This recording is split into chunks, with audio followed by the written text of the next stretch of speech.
Entonces, ahora lo que vamos a ver es el asunto de otro tipo de sistemas que se les denomina circuitos o sistemas secuenciales, ¿sí? Siguen siendo circuitos digitales, vamos a seguir utilizando compuertas lógicas y demás, pero vamos a agregar un elemento en particular que tiene que ver con algo que nos sirve para precisamente hacer que un sistema no solamente reaccione a las entradas presentes en este momento y que después me dé una respuesta de manera inmediata. De hecho, esa sería la diferencia principal de los sistemas que estamos tratando hasta el momento, en el que si yo tengo un sistema, una caja negra, y entonces meto una señal, esa caja negra internamente tiene circuitos, hace el procesamiento y de manera casi inmediata me entrega una respuesta, es decir, la respuesta prácticamente es instantánea. No se tarda, se tarda nada más un tiempo denominado tiempo de propagación, es decir, entre lo que llega una señal a la entrada del sistema, pasa por todas las compuertas y llega hasta la salida correspondiente, se lleva cierto tiempo que típicamente es muy, muy pequeño para las aplicaciones que estamos trabajando nosotros. Incluso para las velocidades o las frecuencias que podemos llegar a trabajar en el salón, pues prácticamente esa velocidad de propagación de las señales entre compuertas lógicas, pues puede despreciarse. ¿Por qué? Porque estamos en un ambiente de muy baja frecuencia. Ya para sistemas de alta frecuencia, entonces ahí sí ya el asunto de la velocidad de propagación resulta ser un tema bastante delicado, ¿no? Bien, entonces, los sistemas secuenciales, ¿sí? Finalmente son sistemas que, aparte de tener los circuitos combinacionales, también incorporan otro bloque de componentes denominados elementos de memoria. Y ahorita vamos a empezar con la presentación, ¿sale? Voy a compartir mi pantalla para que vean precisamente este asunto de los... que vean este asunto de los, que veamos, perdón, los circuitos secuenciales. Nada más permítanme acomodar las pantallas para que pueda yo atenderlos bien. Recuerden, si tienen alguna duda o comentario a través del chat, pueden hacerlas sin ningún problema. También si alguien no entendió algo conforme voy avanzando, puede preguntar con toda confianza. Ahí está. Recuerden participar, ¿sale? A ver, entonces, vamos a sondear primero. ¿A qué les suena cuando hablamos de algo secuencial? A ver, platíquenme. Que va por pasos. Ajá, podría ser que va por pasos. ¿Alguien más que quiera opinar? Que tiene un orden en específico. Que tiene un orden, ajá. ¿Orden de qué?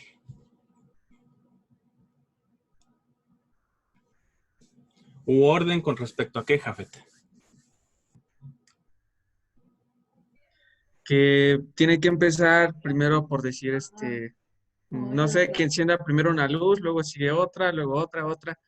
En este caso no puede encender la luz 3 sin antes que la primera luz ya haya sido activada, ¿no? Podría ser así como que un orden en específico, por decir, de arranque.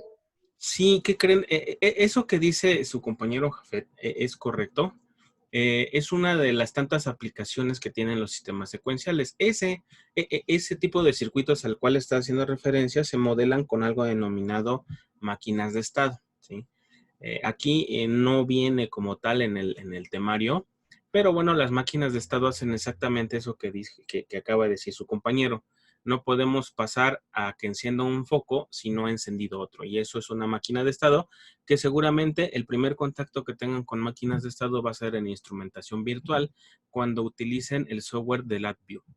Pero bien, digo, sí lo podemos generar aquí, podemos generar máquinas de estado y demás, pero es meterse en cuestiones ya un poquito más complejas de los sistemas secuenciales, ¿no? Vamos a empezar primero por lo básico y efectivamente lo secuencial significa que se necesita alguien que nos esté indicando en qué momento tienen que suceder las cosas. Y el único que es capaz de hacer eso normalmente es un pulso cuadrado denominado pulso de reloj. Pero bueno, adelante vamos a ver ese asunto de los pulsos de reloj. Pero tendríamos entonces que ver a qué se refiere con los sistemas digitales secuenciales, ¿sí? Entonces, ¿cuáles son las partes de un sistema secuencial? Hablando desde el punto de vista genérico. Bueno, estamos viendo ahí, ¿sí? Que seguimos utilizando, ¿sí? Seguimos utilizando los sistemas combinacionales, es decir, lo mismo que ustedes ya saben que se utiliza, ¿sí? Y me refiero a esta parte de las compuertas lógicas combinacionales, esa parte que ustedes ya han trabajado, ya lo trabajaron con álgebra booleana, ya lo trabajamos con mapas de Carnot, ya lo trabajamos con sistemas MSI hechos a mano y ya después con los sistemas MSI con circuitos integrados. Todo eso que hemos trabajado está encerrado en este cuadrito que habla acerca de compuertas lógicas combinacionales. Aunque aquí habla de compuertas, también estaríamos ahí integrando a los circuitos de tipo MSI, como los que ya vimos en la semana pasada, que son multiplexores, demultiplexores, codificadores de codificadores. Aquí también podrían ir incorporados, ¿sí? Entonces, esas compuertas lógicas ya sabíamos o ya saben que tienen unas entradas externas, son procesadas a través de este cuadro y tenemos las salidas combinacionales, así como se ha trabajado hasta el momento. Sin embargo, para un sistema secuencial agregamos algo que se llama elemento de memoria, ¿sí? Y ese elemento de memoria, si observan, las mismas compuertas lógicas combinacionales resultan ser una entrada hacia esos elementos de memoria, pero las salidas de esos elementos de memoria tienen dos posibles caminos. Tiene una salida como tal, es decir, para que podamos utilizar el efecto del funcionamiento de ellos, pero además esos elementos de memoria me permiten ingresar datos hacia la parte del sistema combinacional. Y aquí podemos ver que hay una especie de retroalimentación, es decir, sí es cierto, el sistema combinacional va a actuar de alguna forma, pero ya no solamente de las entradas externas, sino de algo que ya está guardado antes de que existan las entradas externas, ¿sí? Entonces, ese es en general un sistema secuencial, así el esquema genérico totalmente. ¿Se entiende o algo no queda claro? Pueden preguntar en este momento.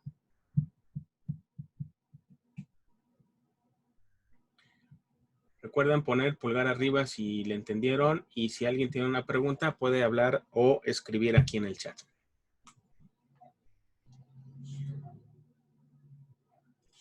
Sale, vale. A ver, entonces, si hablamos de cómo se clasifican los sistemas secuenciales, tendríamos que analizar estos circuitos que están aquí en esta diapositiva. Nótense que van a ver en general dos grandes grupos de sistemas secuenciales. Unos que se les denomina asíncronos y otros que se denominan síncronos, ¿sí? ¿Qué diferencia relevante ven de los sistemas asíncronos con los sistemas síncronos? A ver, alguien que pueda decirme. Lo de los elementos de memoria. Exactamente, hay elementos de memoria y asociados a los elementos de memoria, ¿qué otra cosa hay? ¿Las salidas? No, bueno, sí hay salidas, pero en los dos hay salidas, ¿no? ¿La señal de reloj? Hay una señal de reloj y es entonces donde cobra relevancia los pulsos que vamos a tener que aprender a generar para poder hacer trabajar un sistema secuencial. Y va a suceder algo muy similar a lo que hicimos con los sistemas combinacionales. En los sistemas combinacionales primero se aprendió a utilizar las compuertas lógicas para generar una aplicación en particular. Y ya que se aprendió a cómo generar una aplicación en particular, ya se busca el circuito integrado que hace esa función que yo quiero generar. Es decir, ya no la construyo. Algún fabricante ya lo encapsuló para esa aplicación en particular y ahí es donde entran los decodificadores, codificadores, multiplexores, demultiplexores y demás. Acá también se pueden generar circuitos ya sea asíncronos o síncronos de tipo secuencial, con puras compuertas lógicas y además los elementos de memoria. Aún no hemos visto qué hay en ese cuadrito de elementos de memoria. Ahorita en un momento lo vamos a ver. Bueno, sí es cierto, hay una señal de reloj, pero noten una diferencia también particular de los síncronos con los asíncronos. Los asíncronos sí es cierto que tienen alguna posibilidad de que se regrese alguna señal de la salida hacia la entrada, pero resulta que las entradas son totalmente asíncronas, es decir, no sabemos en qué momento van a suceder, ¿sale? Así como se han trabajado hasta el momento todas las entradas que utilizamos en nuestros circuitos, ¿están de acuerdo? Cuando yo les digo, a ver, vamos a hacer un decodificador, pues no les digo que van a hacer que haga la cuenta o que muestre los números 0, 1, no, 0, 1, 2, 3 hasta el 9.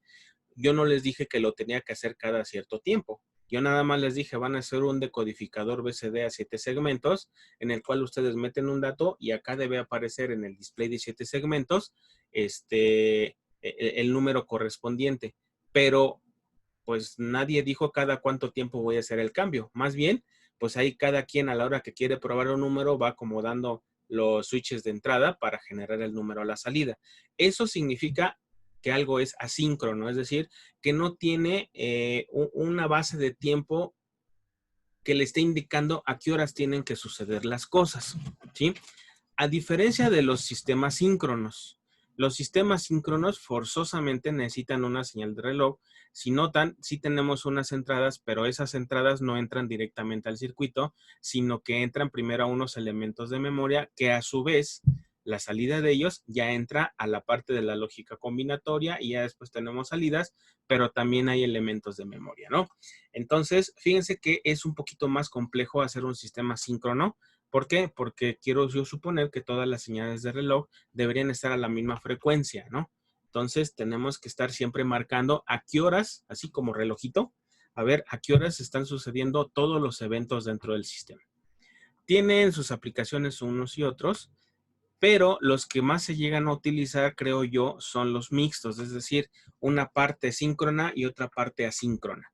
Y cuando mezclamos lo asíncrono con lo síncrono, obtenemos un sistema mixto en el cual pueden ver que efectivamente hay elementos de memoria a la entrada, pero también hay entradas que son de tipo asíncrono, es decir, que no sabemos a qué horas van a suceder, pero que entran al sistema.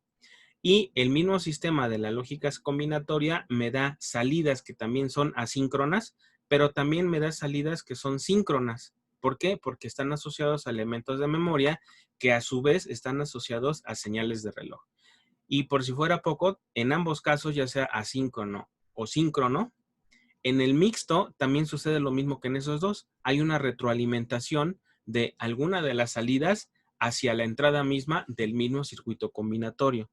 En los tres casos, tanto en estos elementos como en estos, en los tres elementos de memoria que están etiquetados, siempre hay presente una señal de reloj, ¿sí?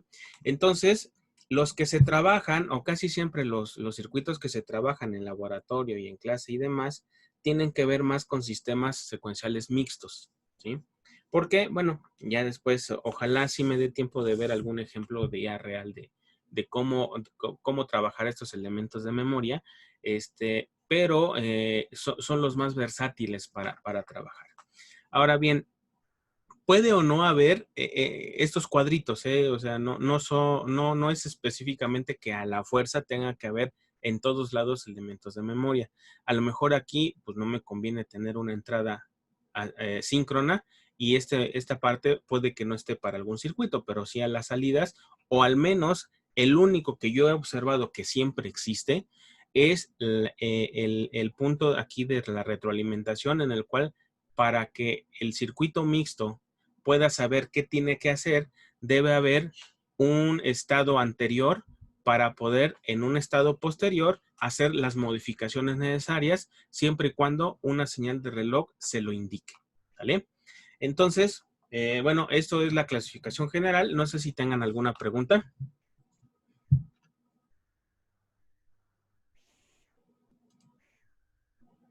¿Alguna pregunta que tengan? Todo en orden, todo en orden. Muy poquitos pusieron manita arriba. A ver, ¿qué pasó ahí? ¿Sí le entendieron o no le entendieron?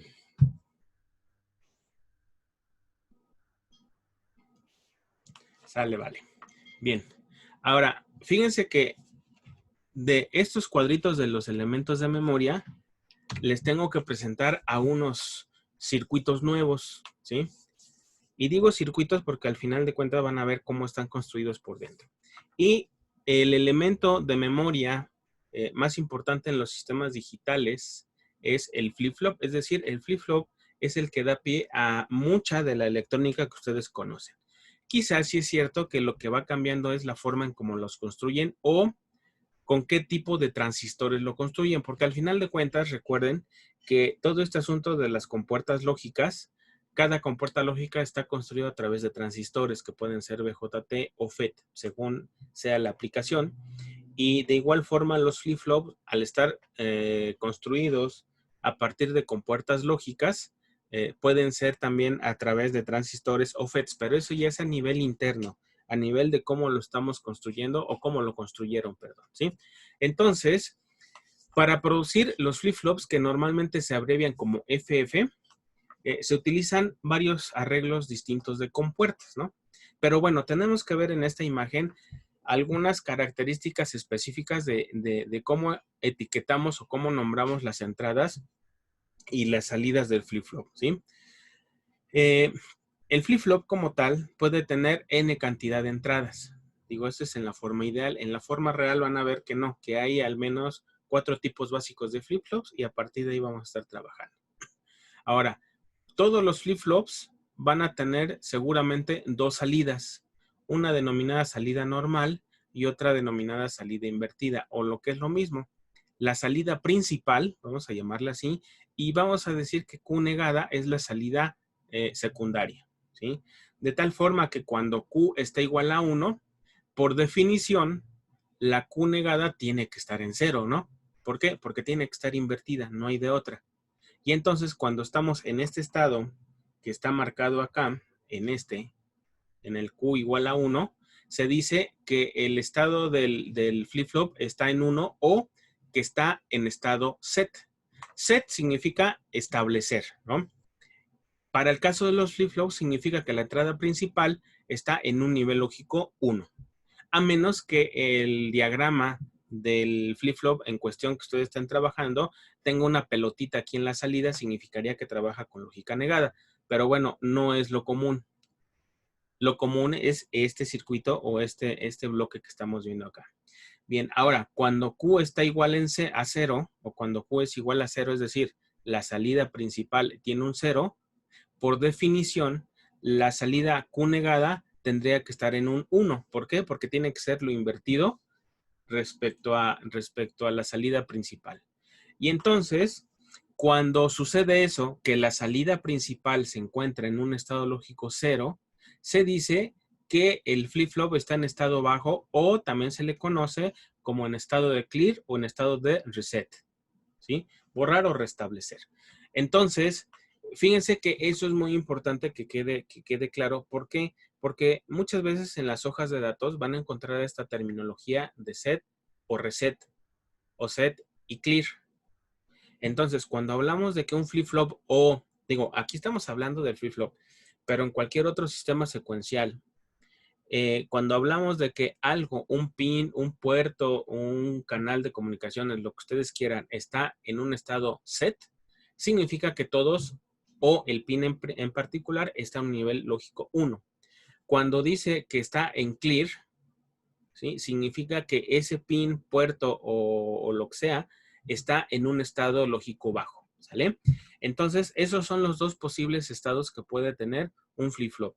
Entonces, resumiendo, un flip-flop puede tener N entradas, pero va a tener solamente 2 salidas. Una salida principal o normal y una salida secundaria o invertida. Cuando la salida está en un 1, la salida principal está en 1, se dice que el flip-flop está en un estado set. Cuando la salida principal está en 0, se dice que ese flip-flop está en estado clear o reset. Y por último, Q negada siempre debe ser el valor inverso de la salida principal, ¿sale? ¿Quedó claro? Si tienen alguna pregunta, pueden hacerla. Profe, ¿no es como el multiplexor que ocupamos la práctica pasada? No, porque el multiplexor sigue siendo un sistema combinacional. Y como tal, sí requiere de esta terminología que estamos hablando. En los sistemas combinacionales también podemos hablar de set y clear, pero no va en el sentido igual que en un flip-flop, porque allá nada más decimos está en un estado 1 o en un estado 0 y se acabó. O en un estado alto, que decía H en todas las tablas de verdad, o un estado low, que es bajo o 0. Normalmente cuando hablamos de sistemas combinacionales va más relacionado con high y low que cuando estamos hablando de sistemas combinacionales que habla de set y clear. Son los dos conceptos similares, o sea, decir set o high significaría alto, ¿no? Que está en 1. Pero aquí cuando estamos hablando del set es que estamos hablando de una salida principal del flip-flop. Algo similar como, a ver, en circuitos eléctricos, el cuatrimestre pasado, perdón, tuvieron que haber visto un tema que se denomina resistencias, ¿verdad? Y ya hicieron circuitos con resistencias y demás. Pero cuando hablamos de resistencias es porque estamos hablando de corriente directa o voltaje directo. Pero ¿qué pasa cuando a esas resistencias las exponemos a una corriente alterna? En el caso de las resistencias no pasa mucho. Sigue siendo el mismo valor de resistencia. Pero para los capacitores y los inductores no. Ahí, como esos componentes, tanto el inductor como el capacitor, dependen de su funcionamiento, de la frecuencia que ingrese a ellos, entonces la resistencia en ellos no va a ser siempre la misma, depende de la frecuencia. Pero entonces, para no mezclar los dos términos de resistencia en CD y resistencia en CA, para cuando estamos en corriente alterna, a ese mismo concepto de resistencia se le llama impedancia. Y creo que eso lo tuvieron que haber visto en su curso de circuitos. Y esa impedancia indica que sí, es una limitación al flujo de corriente eléctrica, pero que no es solamente por el componente, sino que depende también de un factor externo, que en este caso es la frecuencia de la señal de entrada al sistema. Algo similar sucede acá. En los sistemas combinacionales, yo particularmente casi siempre he visto que cuando hablan de un 1 o un 0, se refieren ahí como a high y low. Y nada más. Cuando nos vamos a sistemas secuenciales, ya es donde he visto más utilizar el nombre set y clear o set y reset para hablar de un 1 o de un 0. ¿Sale? ¿Algún otro comentario que tengan?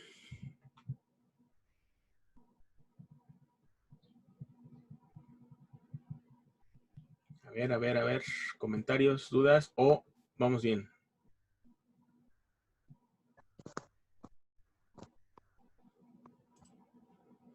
Sale bien, bien, bien. Va. Ahora, digo, ya vimos que genéricamente qué cosa es un flip-flop y cuál es la terminología que vamos a utilizar. Pero ¿cómo está construido internamente? Ah, pues ahí está, mira. Aunque no trabajamos con este tipo de compuertas, las NAND y las NOR, que recuerden que incluso estas compuertas, las NAND y las NOR, son catalogadas como compuertas universales porque a partir de ellas podemos generar todas las demás compuertas lógicas básicas, es decir, la NAND, la AND, perdón, la OR y la NOT. Entonces, por eso se les denomina compuertas lógicas universales. Pero bueno, noten que podemos construirlo a partir de compuertas NAND o de compuertas NOR. Y entonces, lo único que tenemos que entender es que un flip-flop es una especie de como enganche de dos compuertas, ¿no? De que una depende de lo que hace la otra y viceversa. Pueden observar que la salida de la primera compuerta resulta ser la entrada de la segunda compuerta y que la salida de la segunda compuerta resulta estar aquí a la entrada de la primera compuerta. Ese cruce de señales es lo que genera a los flip-flops y entonces aquí si pusiéramos el recuadro o el cuadrito, ahí tendríamos en esta parte, permítanme, ahí tendríamos en esta parte A ver, espérenme que aquí ya se me trabó mi... Aquí está. Es como que ustedes tuvieran aquí... Ay, no pinta. Aquí está. Como que tuvieran aquí el cuadrito que vimos en la diapositiva anterior. ¿Sí? Ahí está el cuadrito. Teníamos unas entradas y tenemos las dos salidas principales. Para el caso de este arreglo, tenemos dos entradas, una que dice set y otra que dice reset.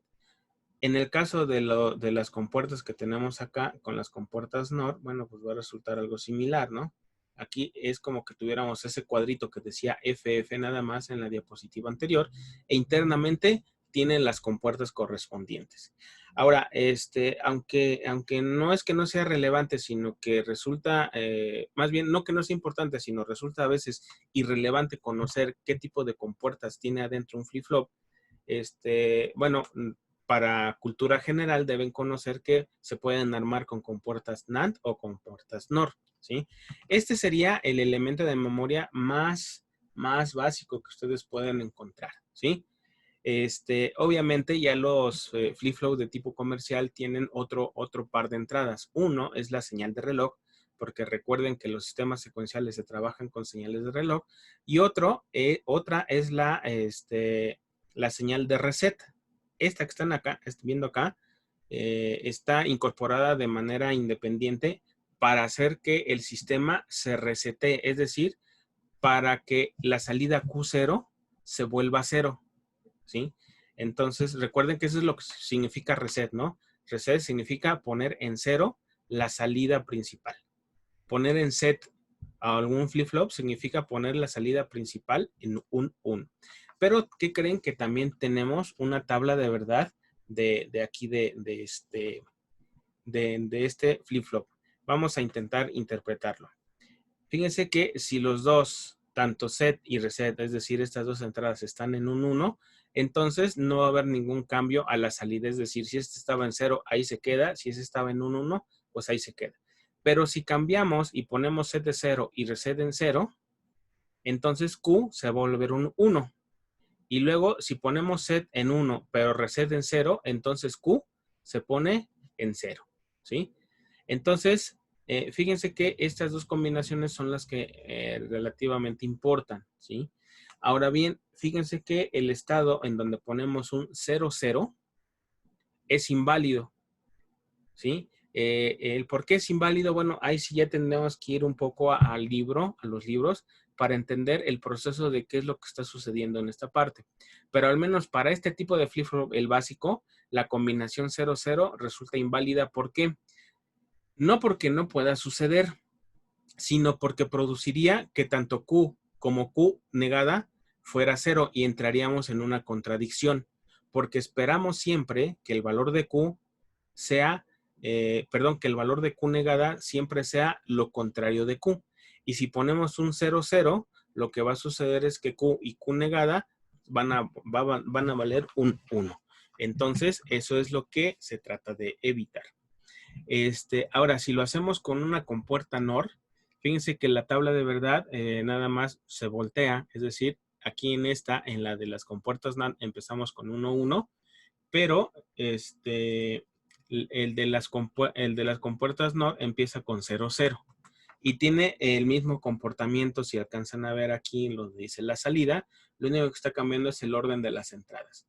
Para el caso de las compuertas NOR, resulta que el 1, 1 es un proceso inválido porque generaría que tanto Q como Q negada se volvieran 0. Y eso no debería de suceder, porque recuerden que la Q negada debe ser el inverso de la Q, ¿sí? Entonces, aquí como que de pronto sí se enreda uno, pero verán que no está nada complicado. Aquí no me voy a poner, insisto, a probar una por una, a ver qué va pasando. Simplemente quiero que vean que todos los flip-flops también tienen una tabla de verdad. ¿Alguna pregunta, algún comentario?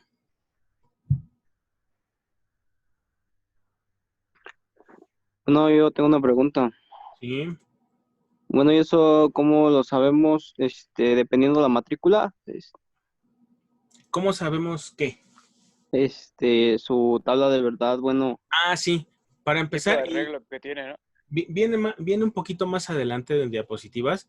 Esto es para explicar cuál es el flip-flop básico. Recuerden, el Ok. flip-flop igual a memoria. Entonces, Bueno.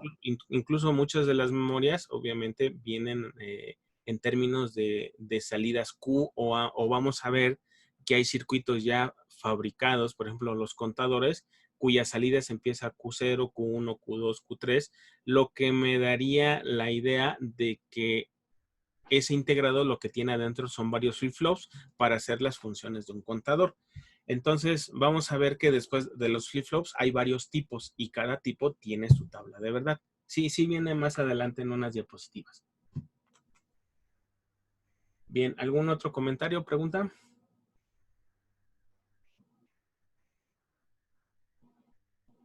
Manita arriba o manita abajo. Sale, vale. Bien, ahora nada más dejen quito todas estas entradas. Listo.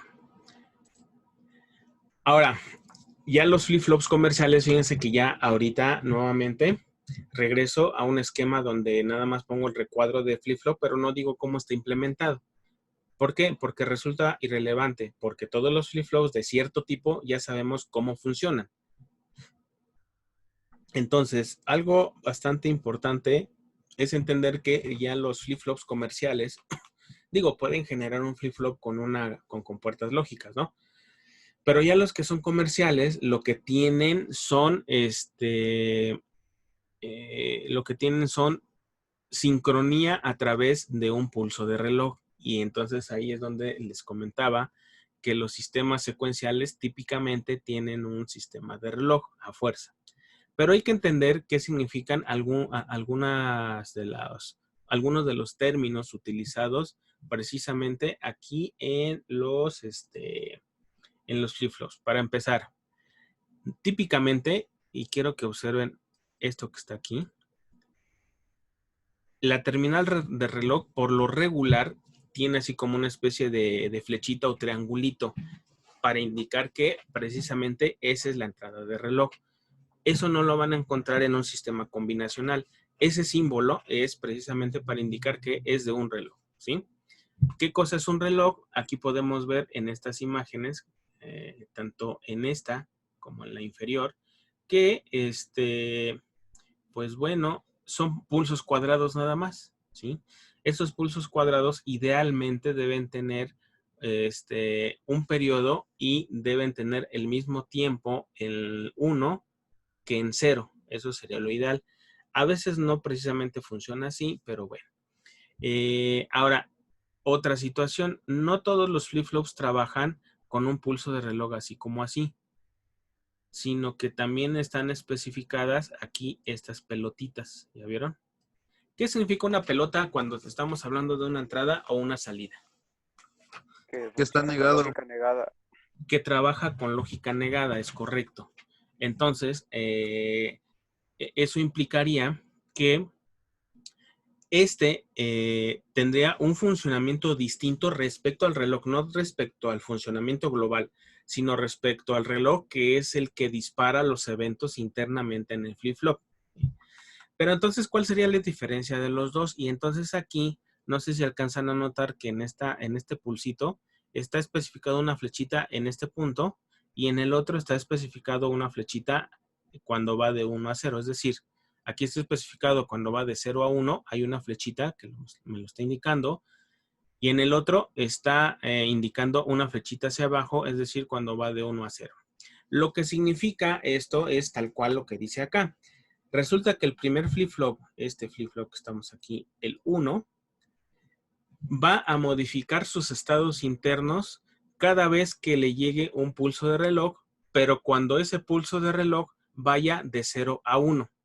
A eso se le llama transición positiva, es decir, cuando vamos de 0 a 1. Sin embargo, ya en el vocabulario típico de los sistemas secuenciales, se habla que este sistema o este flip-flop le va a hacer caso a los flancos de subida, ¿sí? Es decir, el flip-flop 1, el que tenemos a la izquierda, se activa por flancos de subida. Y eso de que se activa, o sea, ese término, no es que esté apagado el flip-flop, no, sino que el flip-flop va a hacer lo que tenga que hacer si y solo si le llega el pulso de reloj y le va a hacer caso solamente al pulso de reloj cuando esté en el flanco de subida. Caso contrario, el flip-flop número 2, el que tenemos acá, ¿sí? Este que tenemos acá le hace caso cuando ese pulso que llega va de 1 a 0 y a eso se le llama transición dependiente negativa o nuevamente la terminología común que se trabaja sería el flanco de bajada. Es decir, este flip-flop haría todo lo que tiene que hacer internamente, es decir, va a cambiar sus estados, sí y solo si le llega un pulso de reloj, pero además que ese pulso de reloj vaya en su flanco de bajada, es decir, cuando vaya de 1 a 0. Entonces, noten que tenemos dos tipos de flip-flops. Digo, me refiero a dos tipos de flip-flop respecto al tipo de reloj al cual le hacen caso. Unos que se activan o hacen todos sus procesos por flancos de subida o flip-flops que hacen todos sus procesos por flanco de bajada. Yo quiero suponer que por sentido común, los flip-flops no podemos mezclar unos de transición positiva con unos de transición negativa. Es decir, si en un circuito estoy trabajando con un flip-flop de tipo positivo o que le hace caso al flanco de subida, pues todos los demás tendrán que ser de ese mismo, ¿no? Si estoy utilizando uno con flanco de bajada o que le hace caso a los flancos de bajada, entonces tendríamos que trabajar todo el sistema con ese tipo de flip-flops. Pero yo no he visto que se mezclen ambos, es decir, que en la parte 1 del circuito estemos con uno de transición positiva y otro con transición negativa. Casi siempre deben ir en el mismo sentido del tipo de reloj que pueden utilizar. Entonces, aquí está señalado en este gráfico, pero quiero que vean también una situación. Fíjense. Y más adelante también viene algo referente a esto. Todas las señales que son variables en el tiempo, bueno, las señales periódicas, perdón, tienen precisamente ese valor de periodo. ¿Cómo se calcula la frecuencia de una señal? ¿Se acuerdan? ¿Se acuerdan cómo se calcula la frecuencia de una señal? ¿Con el osciloscopio, profe? No, bueno, sí se puede, pero no es lo más común. Digo, ahí podemos medir la frecuencia, pero ¿cómo se calcula cómo se calcula la frecuencia de una señal? ¿No se acuerdan? ¿Nadie? ¿En serio? Tiene que ver el voltaje y el tiempo, ¿no? Y la longitud. Algo así. El voltaje no, el tiempo sí. Ah, A ver, ¿alguien más? no recuerdo bien. A ver, se oye muy, muy, muy lejos, Yael. ¿Cómo se calcula la qué, profe? La frecuencia de una señal. Porque aquí estamos hablando que T, esta T, ¿qué cosa es? Es el periodo. ¿Sí? Ahora, ¿cómo calculo la frecuencia? Porque una cosa es el periodo. ¿Qué cosa es el periodo? Es el tiempo que se lleva en que la señal se vuelva a repetir. Es decir, empieza en 0, va a 1 y regresa a 0. O también lo podemos tomar en otro sentido, ¿no? Empieza en 1, va a 0 y después se regresa a 1. Finalmente, el periodo en esta señal es exactamente el mismo si lo tomo de este punto como está marcado, a que si lo tomo de este punto a este otro punto, ¿no? Sería bastante equivalente aquí. ¿Por qué? Por el tipo de señal que es cuadrada. Y este sería también el periodo. El chiste es que el periodo lo que me dice es cada cuánto se está repitiendo la señal. Pero, pues normalmente cuando hablamos o hacemos referencia a una señal, no hablamos de su periodo, sino hablamos de su frecuencia. ¿Cómo se calcula la frecuencia? Recuerden, lo tuvimos que haber visto en la clase, en el curso pasado de electrónica analógica. ¿Es lo de 1 sobre T? Es correctísimo. Sería 1 sobre T. Y entonces ahí podemos calcular a qué frecuencia está una señal. Pero ¿qué creen? Hay otro término que posiblemente lleguemos a encontrar en esto de los flip-flops y de los sistemas secuenciales. ¿Cuánto tiempo en porcentaje, así viendo esta gráfica, ¿Cuánto tiempo en el porcentaje de este punto aquí a este otro punto? Ahí. ¿Cuánto tiempo estuvo en un nivel 1 y cuánto tiempo estuvo en un nivel 0? 1. ¿1 qué? Un hertz. Bueno, no estamos hablando ahorita específicamente de números, estamos hablando de forma general. Si yo les dijera, a ver, de aquí para acá, a ver, vamos a probar que esto fuera un segundo, ¿no? Un segundo. El periodo fuera de un segundo. Si hacemos el inverso, tendríamos una frecuencia de 1 hertz. Pero bueno, ahorita nos regresamos al término del periodo y díganme, de ese segundo, ¿cuánto tiempo estuvo en 0 y cuánto tiempo estuvo en 1? 5 milisegundos. 5 milisegundos, ¿es correcto eso?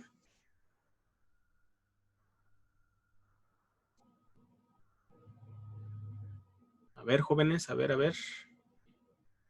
Yo creo que no son 5 milisegundos. Medio segundo, ¿no? Sería medio segundo. Aquí, 0.5 segundos y 0.5 segundos. ¿Qué porcentaje de un segundo es 0.5? 50%. Ese es el 50%, es correcto. Bueno, resulta que eso podemos decir que es el ciclo de trabajo.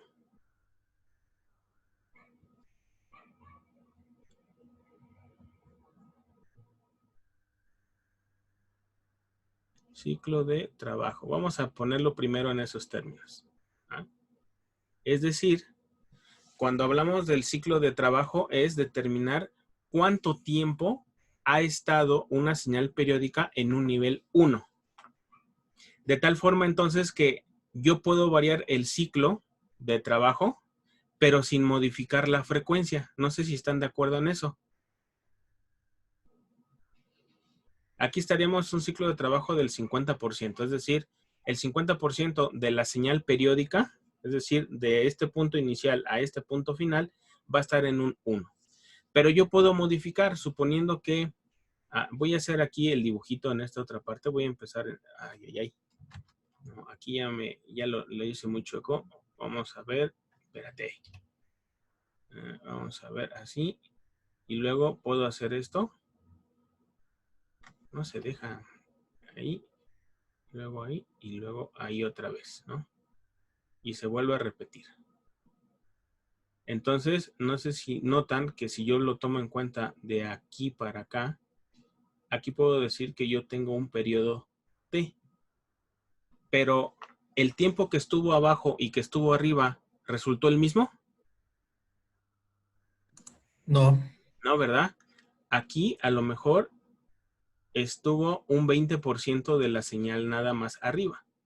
Y entonces a eso se refiere un término que vamos a encontrar más adelante denominado ciclo de trabajo, ¿sí? Y eso es muy importante entenderlo porque fíjense que aunque yo puedo modificar el ciclo de trabajo, puedo mantener el periodo de la señal. Es decir, no modifico la frecuencia, pero sí modifico los anchos de los pulsitos positivos, pero dentro del mismo tiempo en que se va repitiendo la señal. ¿Sí queda claro? Es como si, por ejemplo, en un reloj, la señal le indicas que si tiene que cambiar el número cada minuto, es más o menos así, profe. No. Eso de que cambie cada... A ver. El concepto aquí es lo siguiente. A ver, voy a tratar de dibujar por acá. Voy a borrar esta parte, la que estaba aquí en la parte de abajo, para poder hacer un par de grafiquitas adicionales. A ver si así queda igual. Borrar todas las entradas. Ahí está. Voy a graficar sobre la misma gráfica que está ahí abajo. No, espérenme, aquí no necesito la pluma. Fíjense, voy a tomar como base este mismo, tiene un periodo, pero fíjense, ¿qué pasaría si a esta misma señal, fíjense,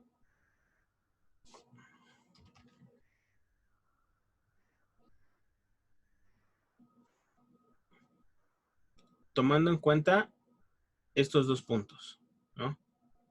Suponiendo que tenemos ahí el mismo tiempo. ¿Están de acuerdo que la señal que dibujé abajo se repite al mismo periodo que tenemos en la señal de arriba? ¿Cuál es la diferencia? Y de hecho, esto tendríamos que hacerlo un poquito más para acá y después subirlo y después bajarlo y otra vez.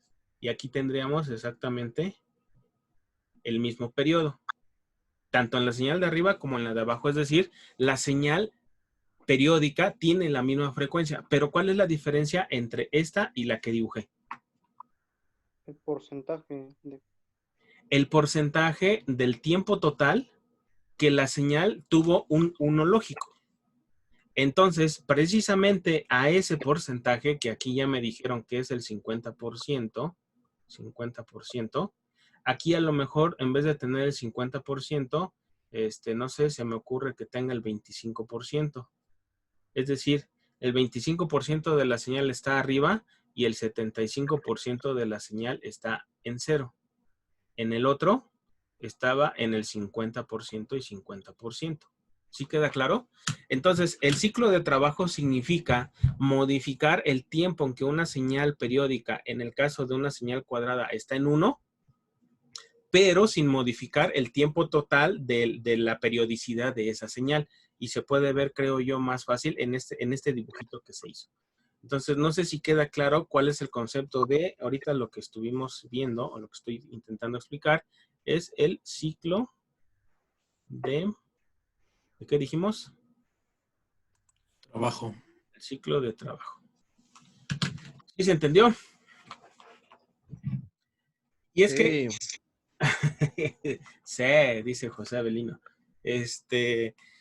¿Por qué es importante que lo entiendan? Porque en los sistemas digitales lo van a encontrar, sobre todo en una técnica denominada PWM, que precisamente esa técnica de PWM significa se utiliza para poder hacer algún tipo de control, ¿sí?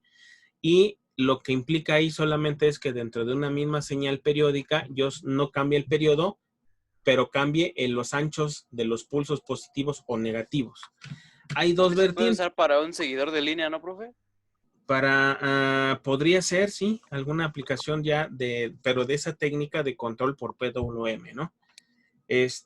Ahí depende qué autor lo trabajen. La mayoría trabaja o dice que el ciclo de trabajo es el porcentaje que una señal está en un uno lógico con respecto a su periodo, ¿sí? Pero por ahí he encontrado algunos otros libros que también dicen que se puede medir con respecto al tiempo que está en cero.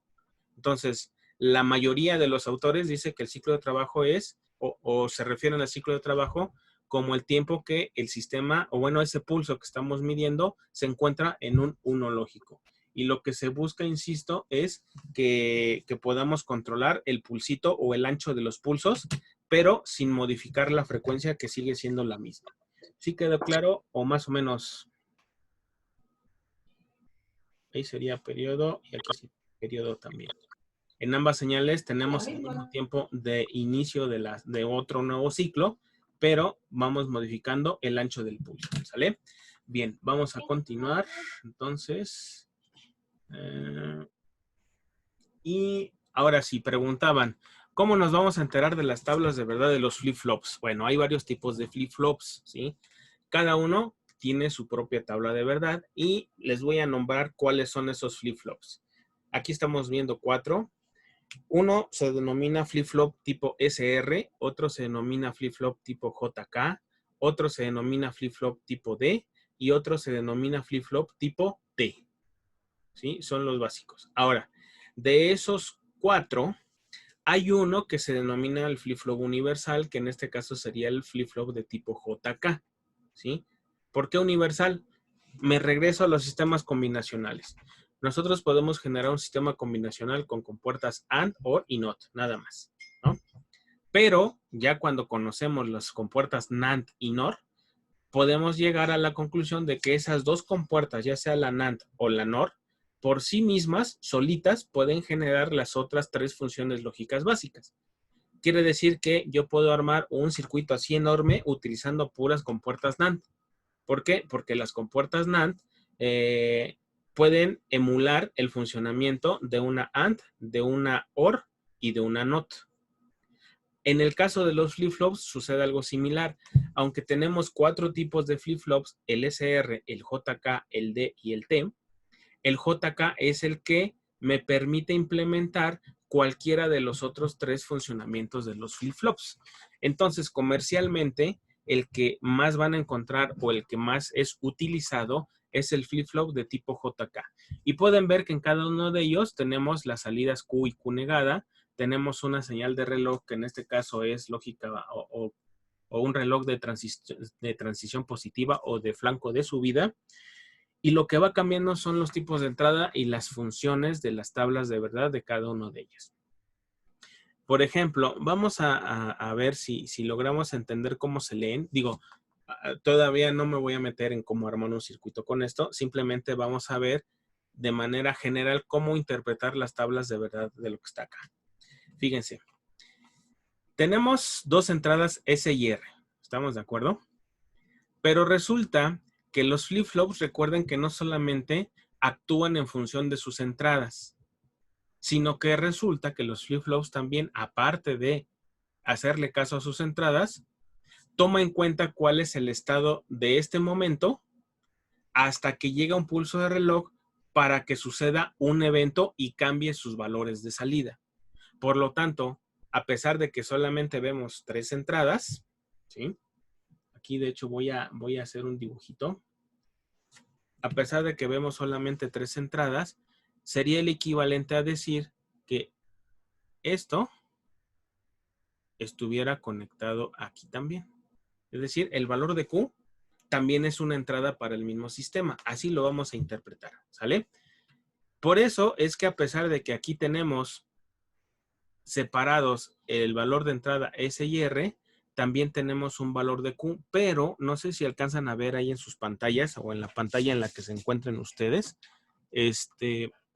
No sé si alcanzan a ver que aquí dice QT, pero en la siguiente columna dice QT más 1. ¿Sí se alcanza a ver? Sí. ¿Sí? Sí. Bien, entonces, ¿qué significa eso de QT y QT más 1? Ah, bueno. Acuérdense que el flip-flop solamente le va a hacer caso a lo que tenga las entradas y la retroalimentación correspondiente, sí y solo si se genera un pulso de reloj, ya sea por flanco de subida o por flanco de bajada, pero debe haber un pulso de reloj. Mientras ese pulso de reloj no ocurra, entonces la salida no se va a modificar. ¿Estamos? Entonces debemos considerar esto como un estado presente.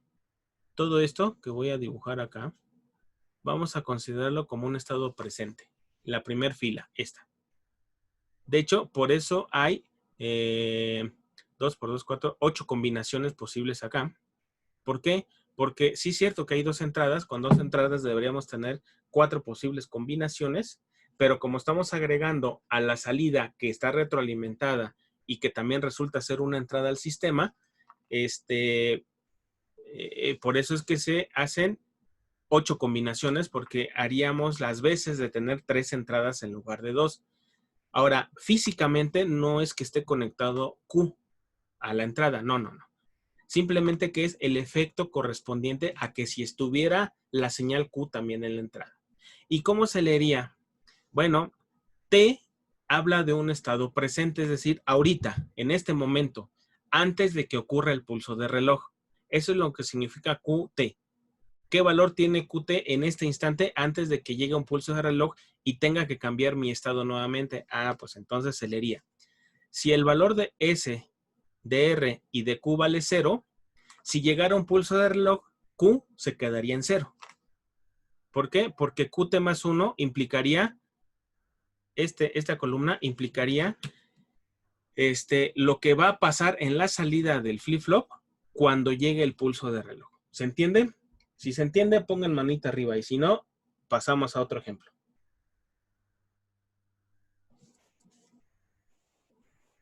A ver, otro ejemplo, profe. Vamos a tomar algún otro. Por ejemplo, fíjense. Voy a tomar este que está acá.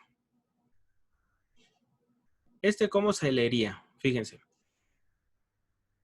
diríamos, a ver, si en este instante S vale 1, R vale 1 y el estado de Q en este momento es 0, o sea, si tenemos estas condiciones, si llega un pulso de reloj, va a resultar que Q, ¿cuánto va a valer ahora? 1. Es decir, antes de que llegue el pulso, Q vale 0. Pero cuando llega el pulso y encuentra esas condiciones iniciales, vamos a decirle así, una vez que pasa el pulso, en vez de que Q se quede en 0, se va a volver un 1. Así es como se leería línea por línea. ¿Queda claro? Ya, profe. ¿O ponemos Sí, otro sí, ejemplo? sí. Clarísimo, sí. Clarísimo. El último ejemplo. Ah, bueno, fíjense, ligado con eso. Si hubiera pasado eso, Q valdría 1, ¿están de acuerdo? Pero si mantenemos las dos entradas S y R, pero ahora como Q ya vale 0, perdón, ya vale 1, si yo me voy con esta nueva fila, ahora si el valor, si llega el pulso de reloj, va a encontrar literal 1, 0, 1. Entonces, cuando llegue el pulso de reloj, Q no va a cambiar de valor. Se va a quedar con 1 y ahí se va a quedar toda la vida, aunque nosotros le metamos muchos pulsos de reloj. O sea, lo que tenemos en las tres primeras columnas implicaría el estado actual. Así literalmente, así es como se denomina estado actual, ¿sí? Entonces, cuando hablamos del estado actual es qué condiciones hay justo antes de que llegue el pulso de reloj. Porque resulta que cuando llegue el pulso de reloj, internamente va a tener que generar cambios y esos cambios van a impactar en los valores que tenemos en Q después de que llegue el pulso. ¿Sale? Entonces, ¿sí se entendió? ¿O 2-2?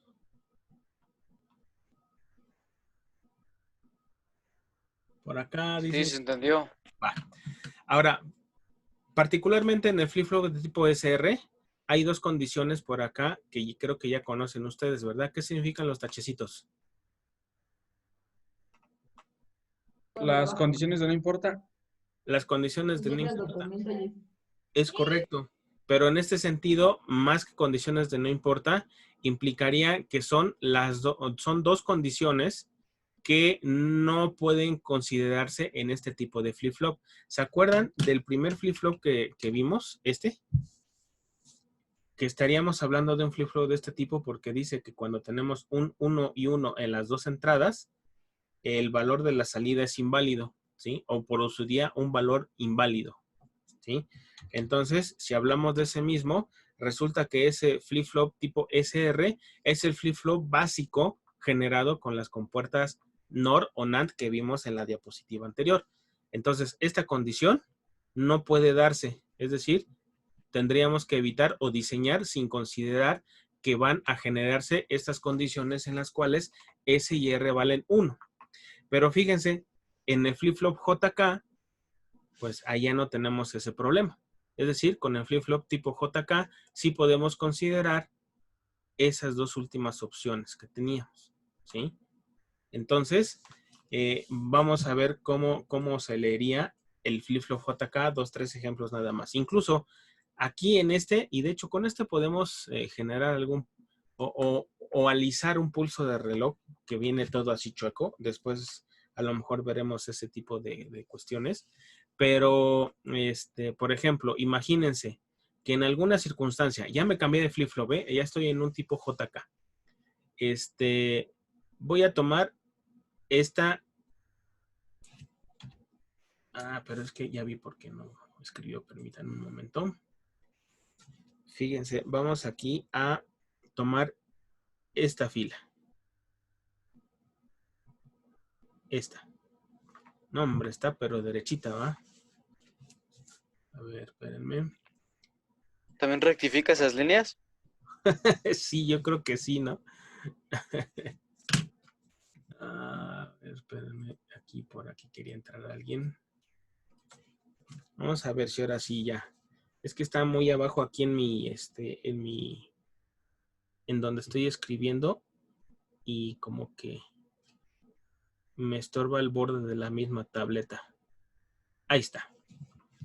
Supongamos eso. Entonces, fíjense qué va a suceder. Imagínense que antes de que llegue el pulso de reloj, acuérdense que aquí lo que hay es un tren de pulsos, ¿no? Así. En teoría, eso es lo que esperamos en un flip-flop, que haya un tren de pulsos en CLK. Supongan que estamos en esta parte donde el reloj está en 0, ¿sí? Entonces, cuando llegue el pulso de reloj, esta parte, la transición positiva, lo que va a encontrar como condiciones iniciales, suponiendo, en este caso sería que J vale 1, K vale 1 y Q vale 0. ¿Qué va a pasar cuando llegue el pulso de reloj? ¿A qué valor va a cambiar Q? Si se fijan, cambiaría a este valor Q igual a 1. ¿Sí? Y ya, pasa el pulso de reloj, pero ahora el nuevo estado, si no cambiamos las entradas JK, ¿qué haríamos en este segundo, sí o no? ¿Por qué? Porque si J y K no lo cambiamos, es decir, lo mantenemos en 1, debido a la transición anterior, ahora Q vale 1 y entonces tendríamos estas nuevas condiciones iniciales. Si llega un nuevo pulso, ¿qué va a suceder? ¿Cuánto vale Q? Va a valer 0, ¿no? Y entonces nos regresaríamos a este caso, en caso de que no cambiemos los valores de J y K. ¿Por qué? Pues porque ahora vale 0 y entonces las condiciones de J y K en 1 y Q en 0 corresponden a esta fila de arriba. Cuando llegue un nuevo pulso de reloj, se va a volver a cambiar a 1 y entonces caeríamos en las condiciones iniciales de la fila de abajo. Y ahí lo que pasaría es que si mantenemos a J y a K en un valor 1 y le mantenemos el pulso de reloj, lo que veríamos en el valor Q es que está cambiando de 1 a 0 de manera indefinida. ¿Sale? Así es como se interpretan los flip-flops desde el punto de vista tablas de verdad. ¿Se entendió?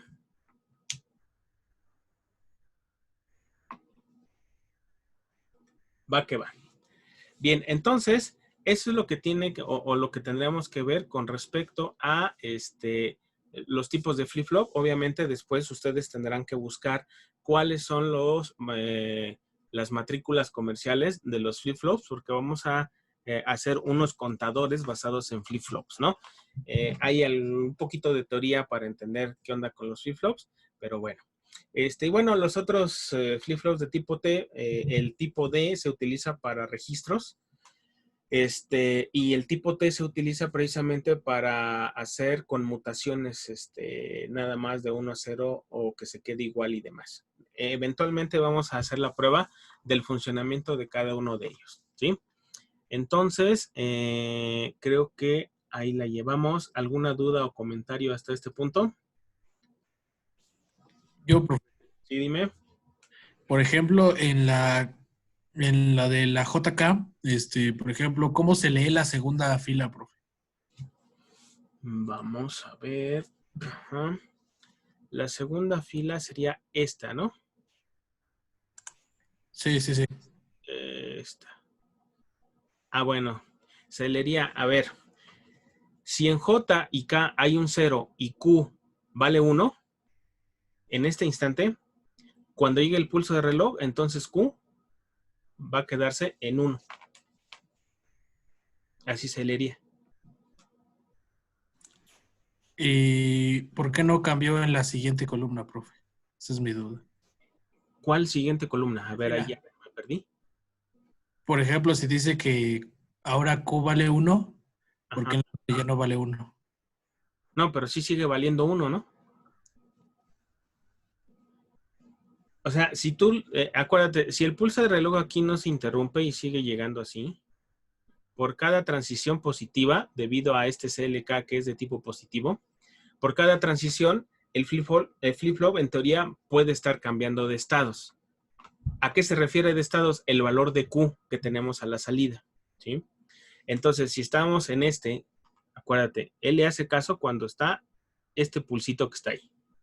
Entonces, si antes de que llegue el pulso estaba en 0, 0, los valores de entrada de JK, y el valor de Q era 1, cuando llega el pulso, entonces Q se mantiene en 1, no hay cambios. Sí, ya entendí, profe. ¿Sí? Ahora, por ejemplo, vamos a ver con ¿qué pasaría? Si J y K, fíjense que aquí ya lo cambié, ya no es 0, 0, ahora J vale 0, pero K ya vale 1, ¿sí? Entonces, si antes de que llegue este pulsito, J vale 0, K vale 1 y el valor de Q estaba en 1, cuando llegue el pulso de reloj, el valor de Q va a cambiar a 0. Eso es lo que significa la tabla de verdad del flip-flop. Por eso viene un QT y luego un QT más 1. Es decir, el valor de QT se tiene que juntar con los valores de entrada del flip-flop para poder predecir qué va a pasar un tiempo después. El T más 1 significa el T de ahorita más un segundo, tómalo en cuenta. O más un estado siguiente o más un pulso de reloj siguiente. ¿Sí? Órale, pues. O sea que si tenemos en este caso un 1 en K, lo tomaríamos como 0. Bueno, a la salida. No. J y K son entradas. Y QT es el valor que tenemos en este instante. ¿Vale? Lo que me dice la tabla de verdad es cómo predecir el siguiente valor que va a tener Q en función de lo que tenía Q mismo más las entradas después de un pulso de reloj. Eso es lo que me dice esta tabla de verdad.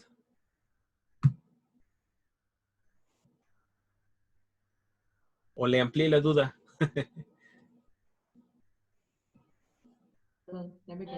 Sí, profe, creo que estamos igual.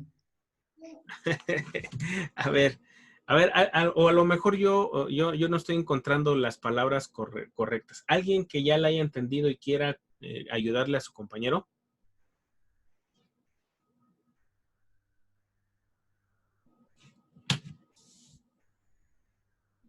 A ver, vamos a empezar por ver. Sí queda claro que para que el flip-flop cambie sus valores de Q, necesita un pulso de reloj. Creo que eso sí lo entienden todos, ¿o no? Sí, profe. ¿Sí? Va. Ahora, vamos a considerar, permítanme un momentito, nada más déjenme activar el plumón. Ya sea en el SR, en el JK o en el D, todos tienen entradas y un valor de QT, o sea, un valor actual Q. Vamos a considerar como que toda esta parte, así, es la entrada. ¿Sí? Ahora, físicamente como que no cuadra, ¿no? Porque efectivamente JK sí es la entrada, pero Q no es entrada, es salida. Pero bueno, para los fines de la tabla, resulta que es imprescindible saber qué valor tiene Q en este momento y combinarlo con las entradas para saber qué va a suceder después de que llegue el pulso de reloj. Entonces, esta parte o esta columna es la predicción, vamos a llamarle. ¿Sí? ¿Qué predicción? Ah, pues si se encuentran estas condiciones cuando llegue el pulso de reloj, Q va a valer eso después del pulso de reloj. A eso se refiere esa tabla y así es como debería leerse, perdón. Entonces, por eso les decía, voy a tomar otro ejemplo, ¿no? Supongamos este. Ya sé que las entradas son J y K, pero para poder saber a qué valor se va a cambiar Q, necesito saber qué valor tenía Q antes de que llegue el pulso. En este caso, si J y K valen 1 y 0 respectivamente y Q vale 0 en este instante, cuando llegue el pulsito de reloj, Q va a cambiar su valor a 1. Y entonces, ahora ese estado siguiente se convierte en el estado actual. Entonces tendríamos que buscar cuál se acomoda ahora, pues se acomodaría este, ¿no? Porque un pulso después de cuando estábamos en la fila anterior, ese valor de Q ya no vale 0, vale 1 y entonces ahora llegamos a estas condiciones en las cuales J vale 1, K vale 0 y QT ahora vale 1. Si vuelve a llegar otro pulsito de reloj, ¿qué va a suceder? Bueno, como encuentra esas condiciones, el valor de Q se va a mantener precisamente en un 1. ¿Sale? ¿O todavía no queda claro?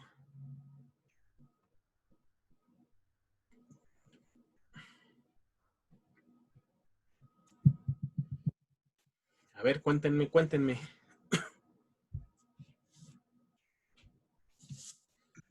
Ahora, esto Obviamente para cuando se trabaja con ya con circuitos de máquinas de estado y flip-flop, sí se torna un poquito complicado para poder generar ya toda la circuitería, pero hay que entender básicamente cómo funcionan los flip-flops. Un estado actual con sus entradas. Cuando llega el pulso de reloj, con esos 3 valores, en este caso, podemos predecir a qué valor se va a ir el valor de Q. Todo se resume en eso. Bien, voy a pasar a la siguiente diapositiva. Espero que puedan repasarlo. Recuerden que las clases las voy subiendo al canal de YouTube y a lo mejor ahí, de tanta repetición, les cae el 20 exactamente de cómo leer todas estas tablas, ¿no? Ahora bien, algo muy, muy importante respecto a a este tipo de circuitos, de los circuitos secuenciales me refiero, es generar los pulsos de reloj, y hay varias formas de generar los pulsos de reloj, ¿sí? Este es uno de los que a mí me gustan más porque es muy sencillo de implementar. A lo mejor no es el más exacto, pero al menos para las aplicaciones que tienen que ver con sistemas secuenciales, es el que mejor se acomoda a lo que necesitamos rápido para probar un sistema. ¿Alguien me puede decir qué cosa es esto? Lo que estoy señalando ahorita. Es un autocomplador. ¿Es una compuerta qué? If. Una compuerta if. No hay compuertas if.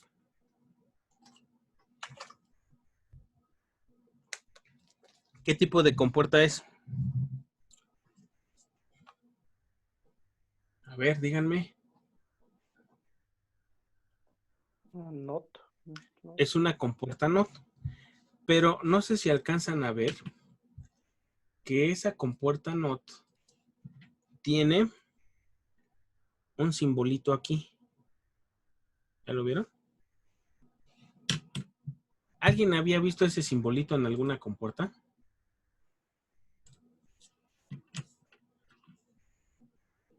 Creo que no, porque no hemos trabajado con ese tipo de integrados. De hecho, las compuertas normales, las compuertas de tipo NOT normales, tienen la matrícula 7404, si no mal recuerdo, ¿verdad? Sin embargo, es una que tiene una matrícula 7414, ¿sí? Y sí es cierto, es una compuerta NOT, pero tiene una característica muy particular que se denomina o que es de un tipo Smith-Traeger.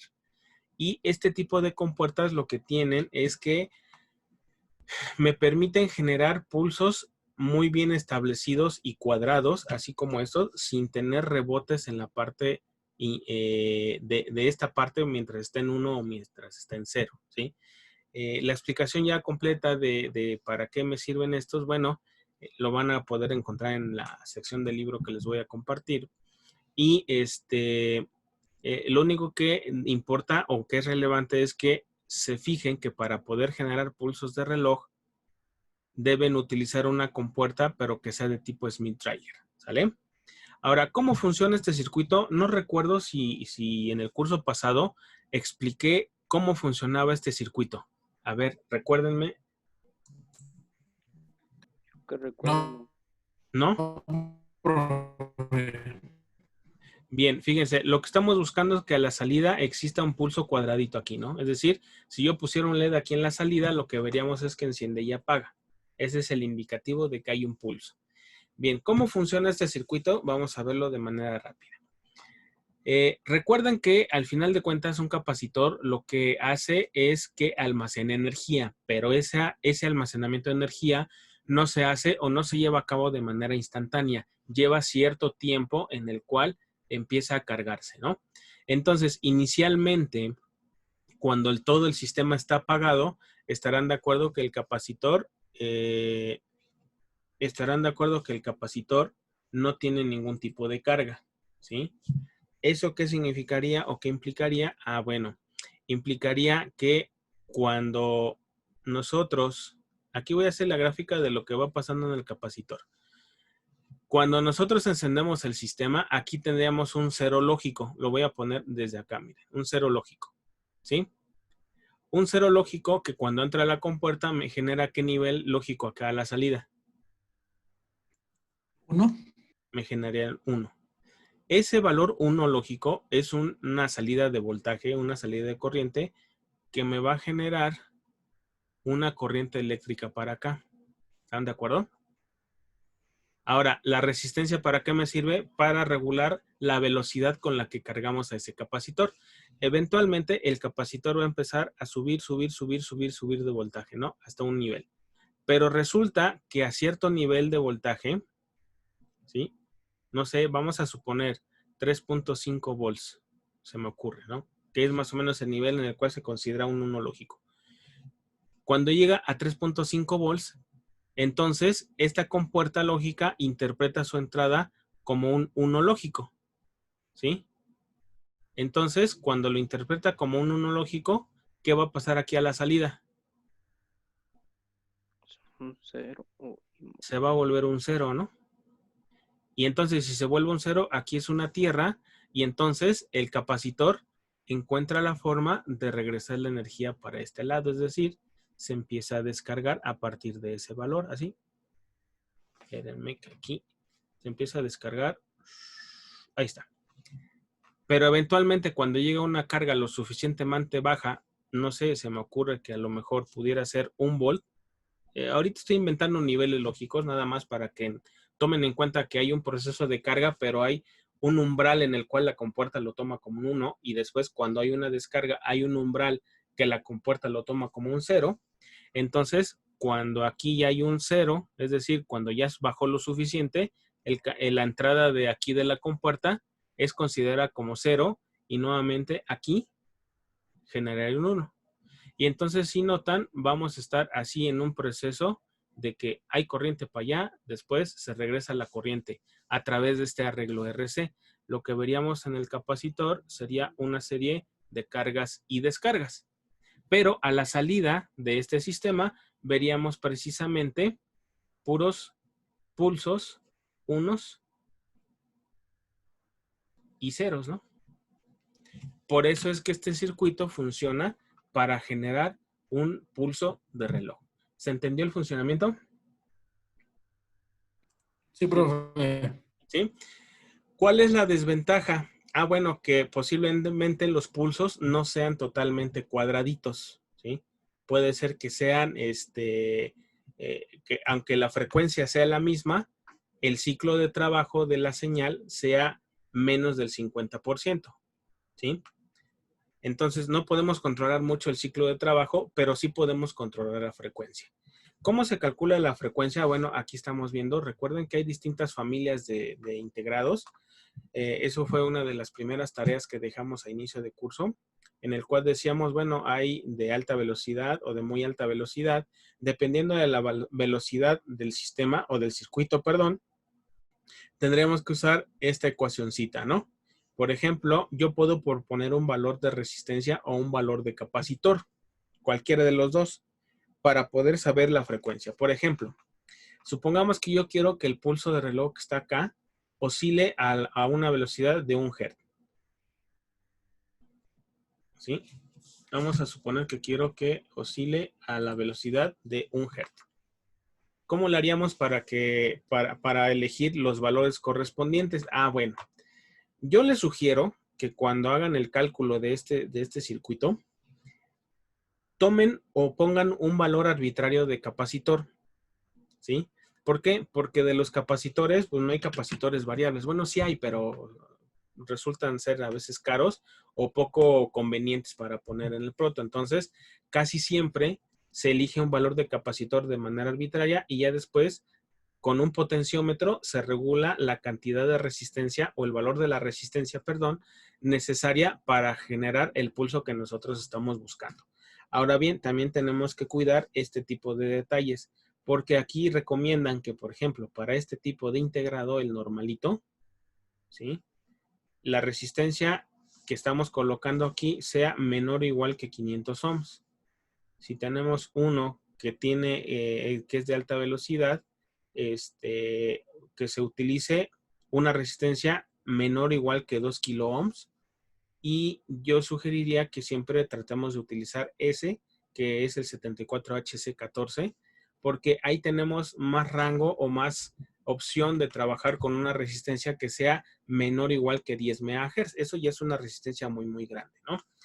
Pero bueno, eso es nada más una mera recomendación. Ahora bien, si yo ya sé que la frecuencia, según ahí lo que estamos viendo es 0.8 entre R por C, ¿cómo calcularía yo la resistencia si yo ya tuviera una frecuencia fija y un capacitor fijo? ¿Cómo sería el despeje?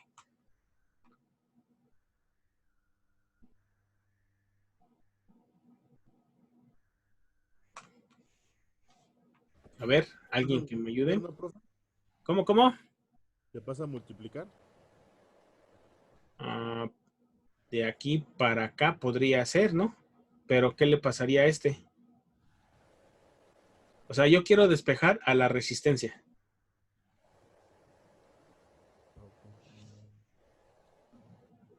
¿Qué haríamos? ¿Qué haríamos?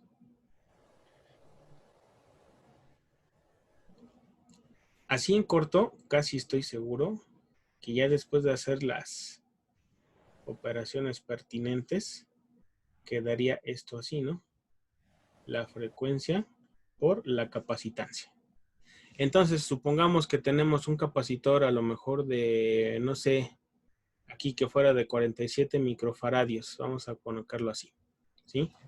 Si es uno de 47 microfaradios, entonces, ¿de qué valor tendría que ser la resistencia para que funcione a 1 Hz? Bueno, pues ya nada más utilizamos aquí la ecuacioncita que acabamos de despejar, y entonces sería 0.8, y eso lo dividimos entre la frecuencia que queremos que sea de 1 Hz, ¿sí? Y lo multiplicamos por el capacitor, que ya vimos que es de 47 microfaradios. ¿Alguien me podría ayudar a hacer esa operación, por favor? Y me dice cuánto da el valor de la resistencia.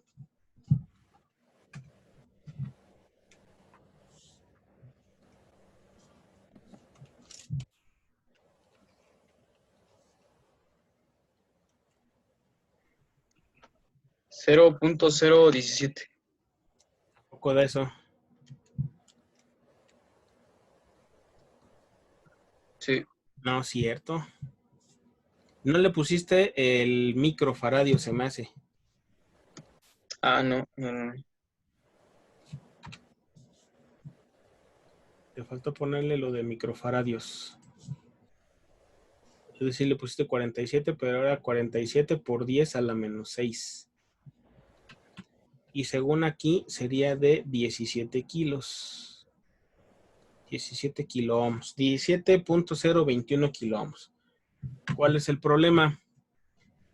Que no hay resistencias comerciales de 17 kilo ohms.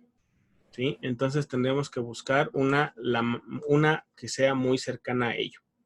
¿Cuál sería la más cercana? Se me hace que sería la de 1.5 kilos. Pero bueno, hipotéticamente tendríamos que poner 17 kilos. Entonces aquí tendríamos que poner una resistencia variable o un potenciómetro que sea de 100 kilos para poder regular 17 kilos y que aquí tengamos una señal cuadrada que sea de 1 Hz, ¿sí? Entonces, pues vamos a probarlo allá en el multisim, a ver si es cierto, ¿no? Entonces, ¿alguien está copiando esto? Me espero un momento o ya me puedo pasar a lo siguiente.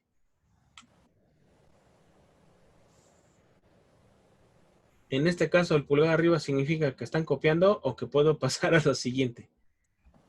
¿Qué puede pasar a lo siguiente, profe? Órale, pues.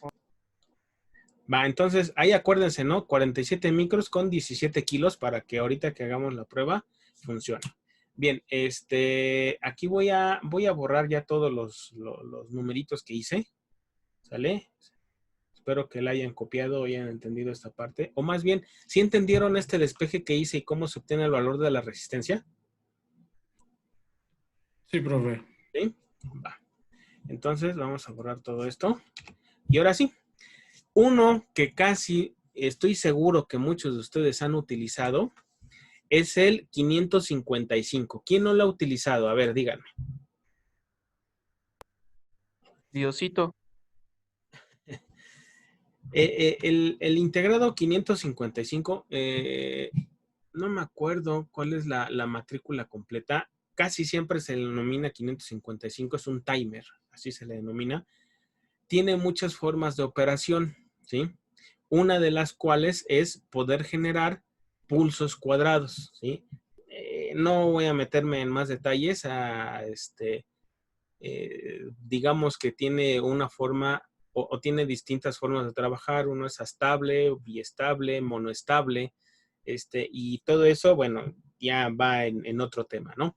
Pero bueno, para los fines que aquí nos corresponden, podríamos utilizar este circuito, precisamente es el LM555 o el NE555. Ahorita vemos allá en el simulador cuál es. Y bueno, fíjense que con este podemos generar pulsos, pero no solamente eso. Podemos también calcular los ciclos de trabajo, que eso sería muy importante para poder generar un PMW, ¿sí? Entonces, bueno, tendríamos que conectar dos resistencias, un capacitor, también se podrían agregar algunos diodos, pero hay más fórmulas que ocupar. Algunas consideraciones que podemos ver aquí en la parte inferior y particularmente por eso no elijo como primera opción de reloj a este circuito, a menos que nuestra aplicación necesite mucha precisión en los pulsos de reloj que nosotros necesitemos, ¿sí?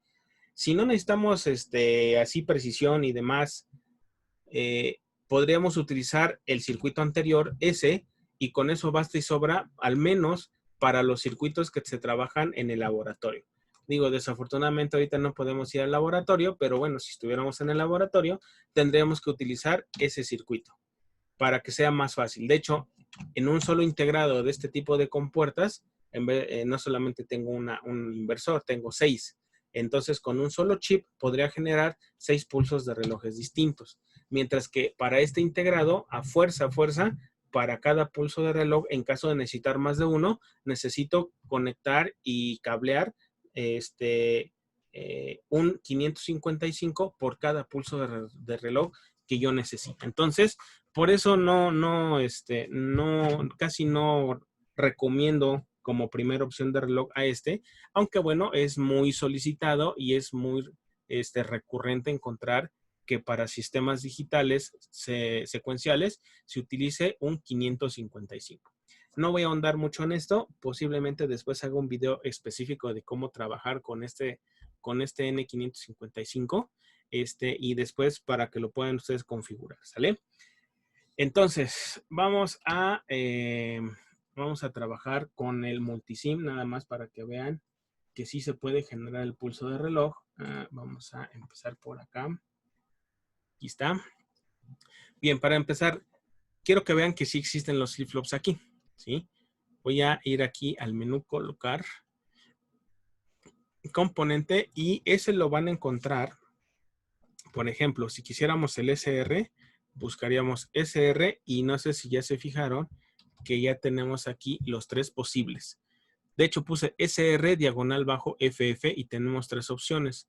El que no tiene pulso de reloj, o sea, el típico, el normalito, el que empezamos con las diapositivas, pero ya están aquí los que serían el equivalente a los comerciales, que tienen un reset y tienen una señal de reloj.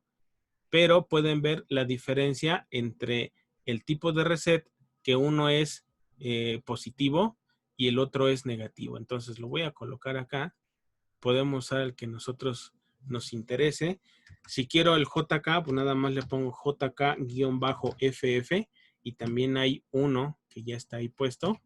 Este sería de transición positiva, pero, perdón, de reset positivo, pero podemos ver que también hay uno de negativo. Tiene una pelotita aquí en el reset. Todos los relojes son de transiciones positivas, por si lo pueden apreciar, ¿sí? Si quiero poner el tipo D, entonces pongo D-FF y también tenemos las versiones con reset positivo y negativo, según nos convenga nuestro circuito. Y el otro que andábamos viendo en la diapositiva era el T, y te pongo T FF y aquí lo colocaríamos, ¿no? Entonces, bueno, ya vieron que sí hay flip-flops aquí como para hacer las simulaciones correspondientes sin estar ligados a una matrícula en particular. Ahora, insisto, va a quedar una tarea después de ver cuáles son los flip-flops de tipo comercial. Y típicamente en los flip-flops de tipo comercial,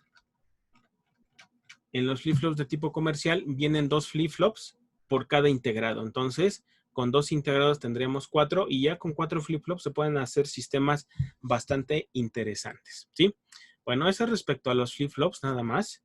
Ahora, respecto al integrado que estábamos viendo, era un 7414, ¿sí? Entonces vamos a poner 74HC, a ver si viene un 14. Sí viene, pero como que aquí ya dice que es otra cosa, ¿ya vieron? No sé si específicamente sea un flip-flop, pero bueno, aquí sí ya como simbolito ya vieron que ya sí hay. Pero también viene el 7414 genérico, que sería este, ¿no? Entonces voy a utilizar ese genérico. Recuerden que Multisim lo que hace es decirme, bueno, en un integrado hay 6 compuertas, hay desde la A hasta la F. Elegimos la primera nada más y lo colocamos y después cancelamos. Vamos a colocar una resistencia. No voy a ir por acá donde están las resistencias y vámonos a poner un resistor rated, ¿sí? Y lo voy a colocar aquí. Y después necesito un capacitor, ¿están de acuerdo?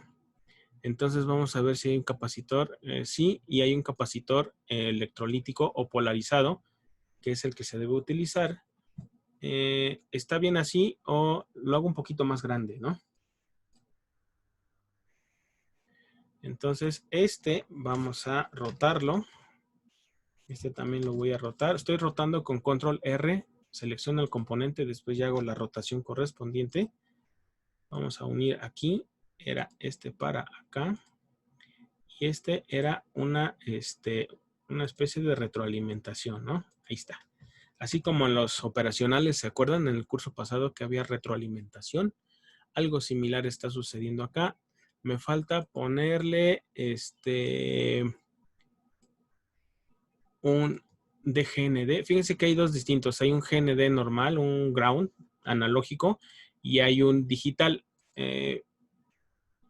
Podemos usar cualquiera de los dos. Ahorita nada más porque estamos en el contexto de sistemas digitales. Bueno, lo voy a colocar así.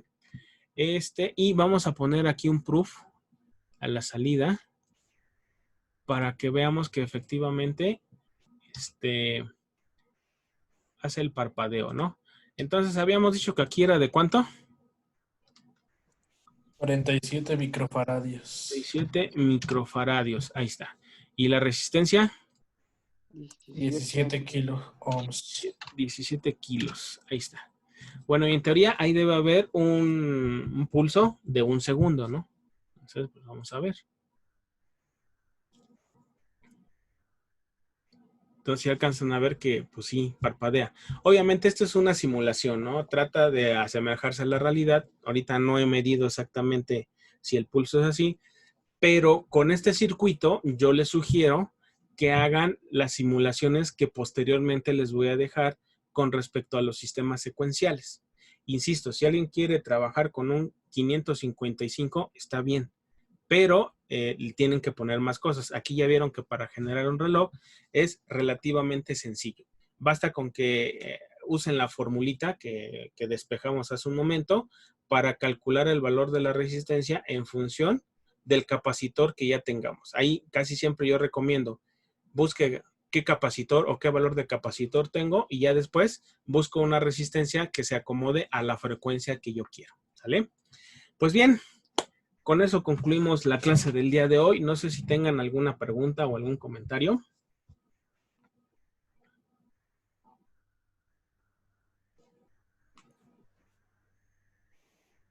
¿Alguna duda que les haya quedado?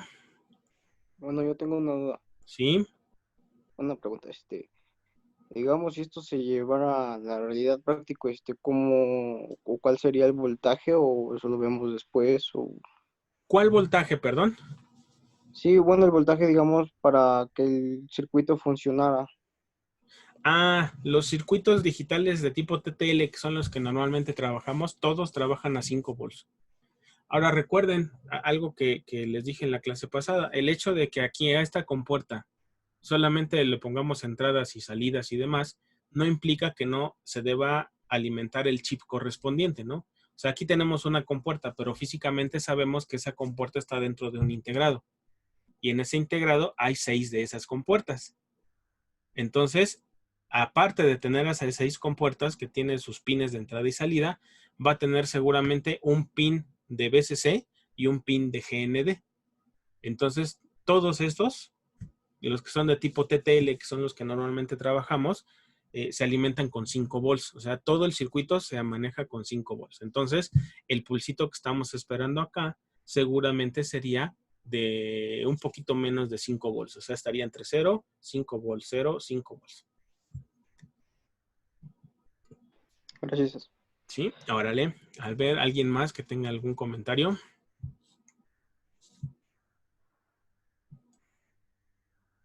Bueno, y de hecho, si quieren, podemos probar con otro valor. Si yo le bajo el valor de la resistencia, por ejemplo, en vez de 17 le pongo, no sé, 12 kilos.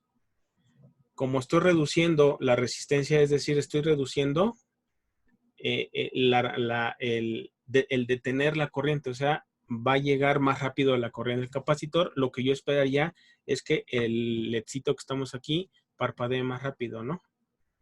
Entonces no sé si alcanzan a ver que efectivamente está un poquito más rápido. Ahí sería cuestión de calcular cuál es la frecuencia aproximada.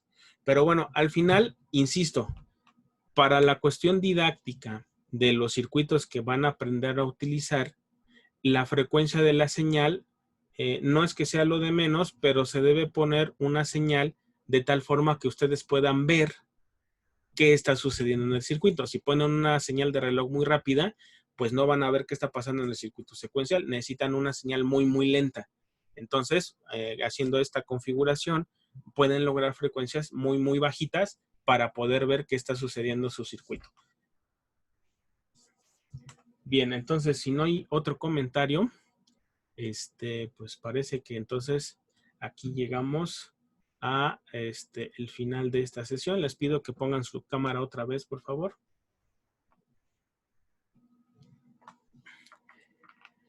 Ya estaban todos dormidos, se me hace, ¿verdad? ¿Cómo cree, Sí, profe, ya me iba a empezar a dormir. Vale, mira ahí, José Álvarez. No, José Álvarez ya está así, todo así, miren. Es que está borracho, profe. Son las drogas, profe. Entonces, oigan, habíamos 23 y ya somos 19, ¿ya ven? Luego, ¿por qué nos andan regañando? ¡Qué barbaridad! Bien, pues mucho gusto, qué bueno que estuvieron aquí el día de hoy en esta clase. Espero que haya sido productiva. Recuerden que en un rato la subo a al super canal de YouTube del profe. Y bueno, estén al pendiente de la plataforma. No sé todavía si voy a dejar alguna actividad para la siguiente semana. Voy a organizar mis tiempos. A lo mejor dejo alguna actividad, pero no para entregarla otra semana, sino para que empiecen a trabajarla, ¿sale? Bien, entonces concluimos la clase del día de hoy.